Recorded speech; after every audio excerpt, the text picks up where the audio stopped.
रूह का इश्क, भूत और प्रेम की कहानी। शीतल एक पुरानी हवेली में रहने आई थी। उसे अकेलापन पसंद था, इसलिए शहर से दूर यह शांत जगह उसे सही लगी। हवेली के बारे में कहा जाता था कि वहां एक आत्मा का वास है, लेकिन शीतल ने इन बातों पर ध्यान नहीं दिया। पहली रात जब शीतल सो रही थी, उसने महसूस किया कि कोई उसके बालों को हल्के से छू रहा है। वह चौंक कर उठी, लेकिन कमरे में कोई नहीं था। अगले दिन से यह अजीब अनुभव बढ़ने लगे। कभी किसी की परछाई दिखती, कभी एक मधुर आवाज सुनाई देती। ये कह एक दिन उसने साहस करके उस आवाज से बात करने की कोशिश की। आवाज ने कहा, मेरा नाम विराट है। मैं वर्षों पहले इस हवेली का मालिक था। एक हादसे में मेरी मृत्यु हो गई, लेकिन मेरी आत्मा यहां कैद है।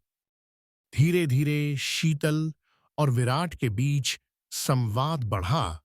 विराट उसकी हर बात ध्यान से सुनता, उसकी देखभाल करता।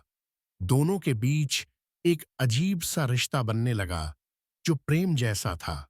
शीतल अब उस आत्मा से डरती नहीं थी, बल्कि उसे अपनी जिंदगी का हिस्सा मानने लगी। एक रात विराट ने कहा, शीतल, मैं तुमसे प्यार करता हूं, लेकिन मैं हमेशा तुम्हारे साथ नहीं रह सकता।